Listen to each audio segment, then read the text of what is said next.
Hello बच्चों। आज मैं आपको क्लास 9 जिसका विषय मेरे पास यहाँ पर है गणित, इसकी वर्कशीट नंबर 6 समझाऊंगी, जिसकी डेट थी मेरे पास 17 जुलाई 2020। तो ये वर्कशीट आप लोग कर चुके हो पहले, पर कुछ बच्चों ने अभी तक ये वर्कशीट नहीं की है। तो जिन्होंने नहीं किया वो ये वर्कशीट कर लीजिएगा, क्योंकि वर्कशीट सारी ही बहुत इंपॉर्टेंट है आपके एग्जाम के लिए। वर्कशीट नंबर 1 से लेके जहां तक भी हमारी वर्कशीट आई है वहां तक सारी वर्कशीट्स आपको करनी है, ठीक है। और जिन्होंने वर्कशीट कर ली है तो एक बार आप इस वर्कशीट को अच्छे से रिवाइज कर लीजिए, ठीक है। चलिए देखते हैं आज हम क्या करने वाले हैं। लॉज ऑफ एक्सपोनेंट मतलब घातांक के नियम। तो ये नियम आपने जितने भी थे पहले भी 8th क्लास में सीखे हैं। चलिए पहले हम ये नियम ही सीख लेते हैं, फिर हम अपनी वर्कशीट के क्वेश्चंस देखेंगे, ठीक है। देखो यहाँ पर कुछ नियम आपको दे रखे हैं, 5 नियम। यही 5 के 5 नियम मैं आपको यहाँ पर बता रही हूँ। एक सेकेंड। देखो, पहला नियम अगर हम यहाँ पर लें तो पहला नियम हमारे पास होता है कि अगर हमारे पास जो ये आधार है ये एक जैसे हो, तो जो ये हमारे पास घात होती है ये क्या होती है, हमारे पास जुड़ जाती है। तो आधार आप एक बार लिख दो और इसको m+n लिख दो। अगर मैं आपको इसका एक उदाहरण दूं यहाँ पर, तो जैसे 2 की घात 3 और 2 की घात 4, तो देखो ये आधार दोनों के एक जैसे हैं, तो आप इनको जोड़ दो तो यहाँ पर 2 की घात 7 आ जाएगा, ठीक है। ये पहला नियम है। दूसरा नियम हमको ये बोलता है कि अगर ये तो सेम है लेकिन बीच में मल्टीप्लाई की जगह डिवाइड है, यहाँ तो मल्टीप्लाई था तो मैंने उनकी जो घात थी उनको जोड़ दिया था, लेकिन यहाँ पर डिवाइड है तो क्या करेंगे, ठीक है।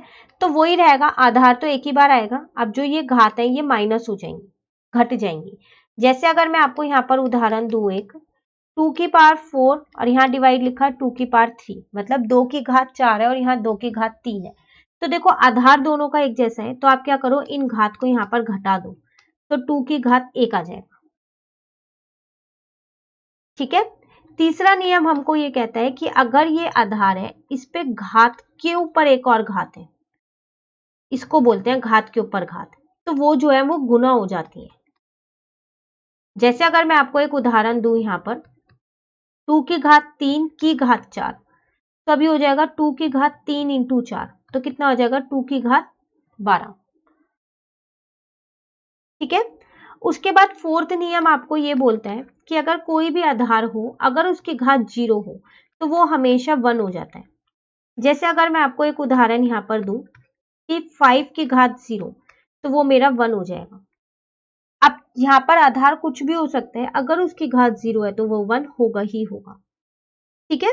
तो ये 4 थे, एक और था, देख लेते हैं कौन सा रह गया हमारे पास। यहाँ पर नियम, अच्छा ठीक है। देखो अब यहाँ पर एक और है, वो क्या है कि अगर आपके पास अब जो ये आधार है ये अलग अलग हो, मल्टीप्लाई है, ये सही कर देते हैं, ठीक है, लेकिन जो ये घात है ये एक जैसी है। आप देखो आधार अलग है और जो ये घात है ये एक जैसी है, तो क्या होगा, यहाँ पर 2 इंटू में 3 और ये पूरा 3 ऊपर एक बार, घात एक बार लग जाएगी, आधार एक साथ आ जाएंगे, तो 6 की घात 3 हो जाएगा, ठीक है। तो ये यहाँ पर ये नियम आपको ये पूरे समझा रखे हैं ये, ठीक है ना।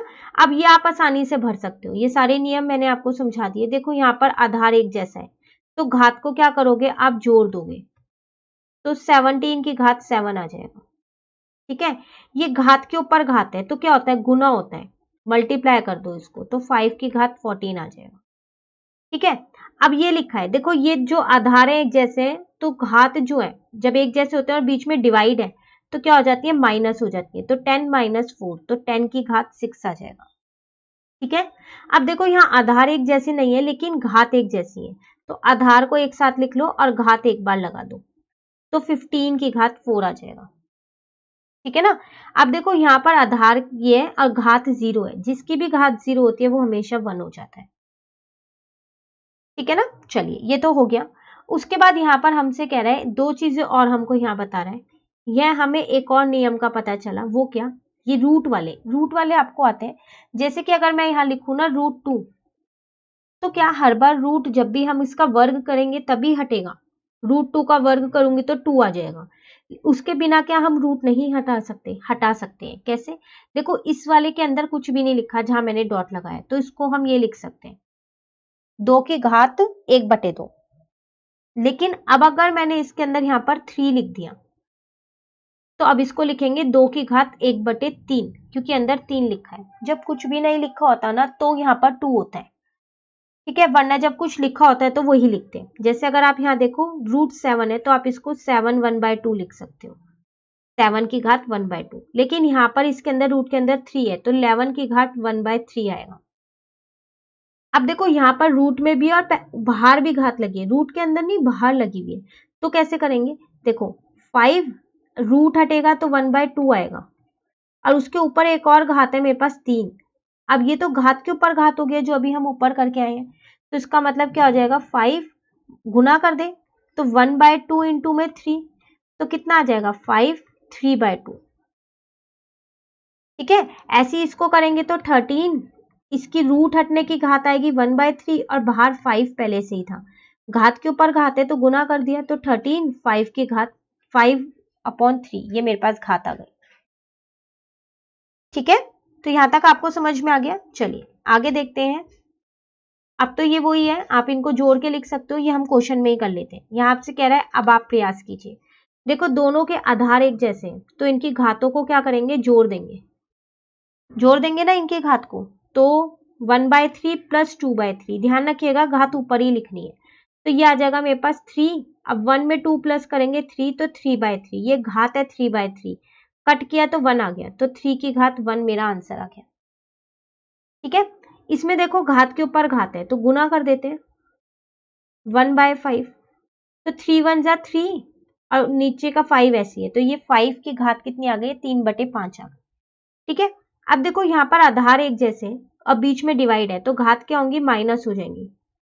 2/5 माइनस 1/5, आधार एक जैसे हैं तो माइनस कर दूं इन दोनों को, तो 2 में से बन गया 1, और नीचे का 5 ऐसी है, तो ये इसकी घात आ गई 5 की घात 1/5।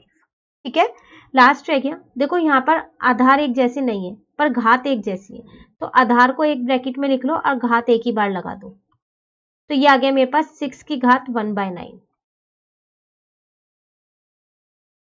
ठीक है, यहाँ तक सारे क्लियर हो गए? तो ये वर्कशीट आपकी यहाँ पर कंप्लीट हो गई। बस आपको जो ये नियम है ये अच्छे से आने चाहिए। ठीक है, अब 2 क्वेश्चंस मैं आपको देती हूँ यहाँ पर होमवर्क क्वेश्चंस, तो आप मुझे करके जरूर बताइएगा। 4 की घात 2 की घात 3, इसका आंसर बताइएगा क्या आएगा। और 2 की घात 1/2, ठीक है, मल्टीप्लाई 2 की घात 1/2, ठीक है ना, तो इसका आंसर मुझे बताइएगा। तो आप कमेंट करके ये आंसर जरूर बताइएगा, इससे आपकी वर्कशीट भी एक बार अच्छे से रिवाइज हो जाएगी, और आपको पता भी चल जाएगा कि आपको ये सारे नियम अच्छे से याद हो गए हैं या नहीं हुए। ठीक है, तो ये रहा आपका होमवर्क क्वेश्चन। ठीक है ना, चलिए अब वर्कशीट नंबर कौन सी? वर्कशीट नंबर 7 की रिवीजन हम अपनी नेक्स्ट वीडियो में करेंगे। तो अगर आपको ये वीडियो अच्छी लगी तो आप इसे लाइक जरूर कीजिएगा और मेरे चैनल को सब्सक्राइब कीजिएगा। Thank you.